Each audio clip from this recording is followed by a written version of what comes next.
시청자 여러분 안녕하십니까? 이데일리엔 성주원입니다. 정부가 코로나19 이후 글로벌 공급망 재편에 선제적으로 대응하기 위해 소재, 부품, 장비 공급망 관리 대상 품목을 기존 100개에서 338개 이상으로 확대합니다.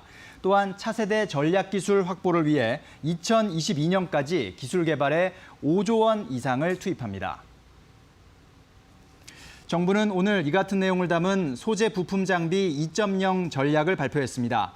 반도체, 바이오, 미래차 등 차세대 분야 첨단 산업을 집중 유치하기 위해 투자세액 공제를 확대하고 첨단 투자지구를 지정하는 등 맞춤형 인센티브도 강화합니다.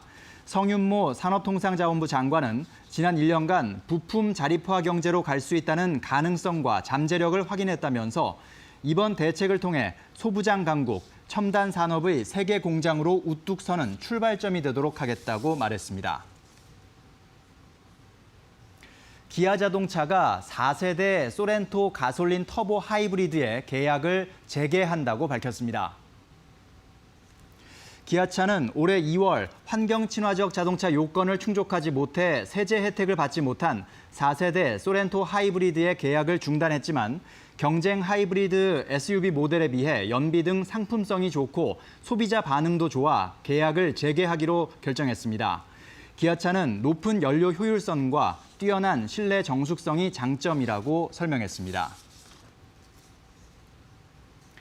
JW 중외제약은 A형 혈우병 예방요법제 햄리브라 피아 주사가 세계 혈우연맹의 새로운 치료 가이드라인에 포함됐다고 밝혔습니다.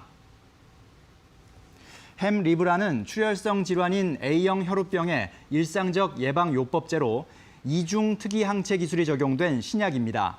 JW 중외제약은 혈우병 치료의 패러다임이 저용량을 규칙적으로 투여해 일상 속에서 출혈을 예방하는 방향으로 변화하는 추세라고 설명했습니다. 풀무원은 어류 세포를 배양해 해산물을 생산하는 미국 스타트업 블루날루와 세포 배양 해산물 사업에 관한 업무 협약을 체결했다고 밝혔습니다. 세포 배양 해산물은 어류에서 채취한 줄기세포를 배양한 뒤 3D 프린팅 과정을 거쳐 용도에 맞게 만든 식품입니다. 특히 블루날루의 기술을 활용하면 비유전자 변형이면서 미세 플라스틱 등의 오염물질이 들어가지 않은 다양한 해산물 생산이 가능하다고 풀무원은 설명했습니다. 국내 식품기업 중 처음으로 세포 배양 해산물 제조회사와 업무 협약을 체결한 풀무원은 세포 배양 해산물의 국내 출시를 추진한다는 계획입니다. 글로벌 헬스기술 연구기금 라이트펀드와 유바이오로직스는 코로나19를 비롯한 신종 감염병 연구개발 지원 확대를 위한 연구기금 출연 약정을 체결했습니다. 이에 따라 유바이오로직스는 라이트펀드에 매년 2억 5천만 원의 기금을 출연합니다. 라이트펀드는 감염병 대응 기술개발 과제 연구 지원을 확대할 방침입니다. 라이트펀드는 2018년 보건복지부와 SK바이오사이언스, LG화학, GC녹십자, 종근당, 제넥신 등 국내 기업 5개사와 빌앤멜린다 게이츠 재단이 공동 출자한 글로벌 민관협력 연구기금으로 감염병 대응 기술개발 연구비를 지원하고 있습니다. 6.17 부동산 대책과 코로나19 확산의 영향으로 이번 달 전국적으로 주택사업 경기가 매우 안 좋을 것으로 전망됐습니다.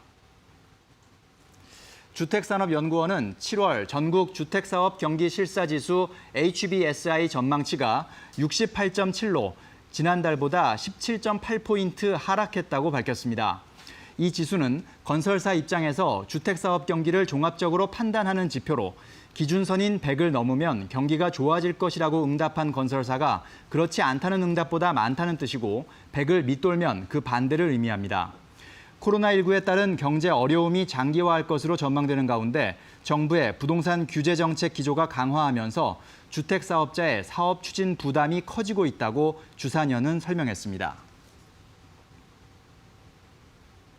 지금까지 이데일리엔 성주원이었습니다. 이어서 간추린 소식 전해드립니다.